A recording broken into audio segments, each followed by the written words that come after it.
The strange part is not that the FBI wants you. The strange part is how ordinary your morning still looks. A cheap apartment. A cup with old coffee at the bottom. A laptop that looks forgettable enough to pass through a room without attracting memory. On one screen, a quiet dashboard. On another, a moving rumor. Somebody you used to trust sends you a screenshot from a forum you no longer visit under your main name. It is your face that is not there. It is your handle. Your old language. The reward number. The official seal. The list of crimes people whisper about like they are myth. And the worst part is not fear. It is recognition. You do not feel shocked because nothing on the poster is new. The only new thing is that the invisible war you have been living inside finally developed a public document. Now strangers know that somebody powerful has started saying your name out loud. That changes everything. Because being difficult to catch is not the same as being free. It only means the hunt has moved into a different phase. Everyone outside the world imagines that the uncaught hacker is a kind of superhuman phantom. A genius. A machine. A creature made of caffeine, code, and arrogance. That fantasy is useful. It protects the people who make money from the myth. It turns a huge ugly ecosystem into one cinematic silhouette. But the truth is more humiliating. The hacker the FBI cannot catch is almost never surviving on brilliance alone. He is surviving on layers. On intermediaries. On rented distance. On old forums, newer messengers, smaller crews, disposable infrastructure, fake names, broken trust, and a permanent willingness to disappear before anything in his life becomes emotionally expensive.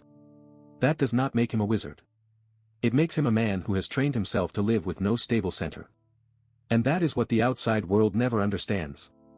The version of you that is hard to catch is also hard to love.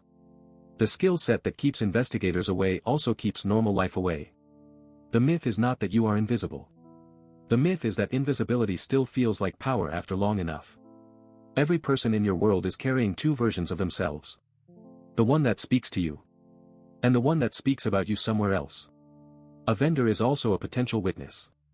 A buyer is also a liability. A coder is also a future plea deal. A moderator is also a rival intelligence source. An affiliate is also a countdown clock. No room is only a room. No chat is only a chat. No silence is comforting. Silence might mean discipline. It might mean arrest. It might mean someone is already negotiating. That is why the best-known people in the underground never look relaxed, even when they are winning. They are surrounded by money and still forced to think like prey. They do not measure time the way normal people do. They measure time by compromise. How long since that server went dark? How long since that broker vanished? How long since law enforcement seized the panel?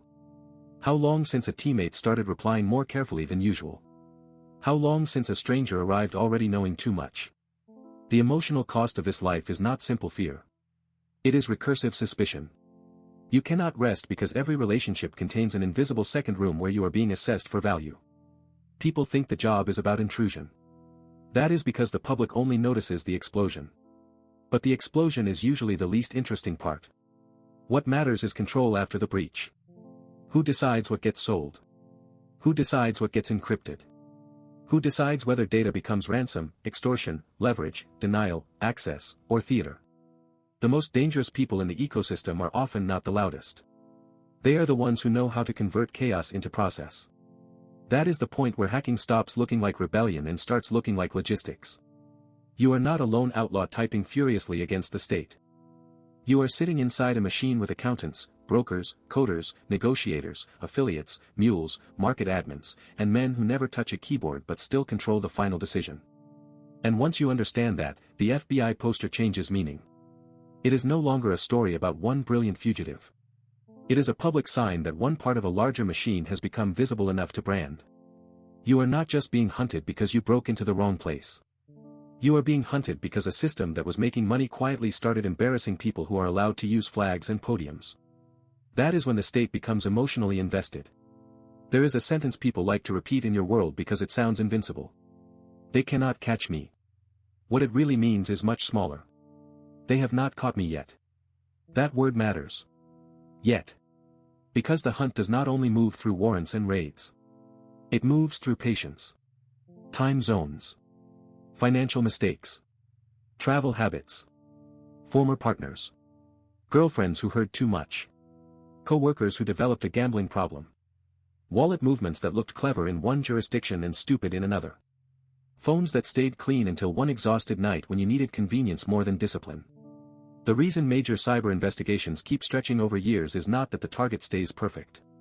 It is that the target only needs to fail once, and the people chasing him get to work for as long as they can justify the budget. That is the asymmetry that destroys the ego. You are trying to preserve a fiction every day. They are trying to break it only once. You have to be careful forever. They only need one moment when your life starts looking human again. This is when your environment changes shape. Objects stop being useful and start becoming potential testimony. The laptop is not a machine. It is a future exhibit. The hard drive is not storage. It is a confession that has not been translated yet. The receipt in the drawer. The camera over the corner store. The person downstairs who remembers when you moved in. The old account that used the same phrase twice. The ride you should not have taken. The moment you logged in angry instead of calm. All of it starts gathering around you like static. The hunted hacker does not live in one dramatic sprint from the law. He lives in a long dull argument with objects. Can I keep this? Can I throw this away? Did I already touch this too often? Who else saw me with that?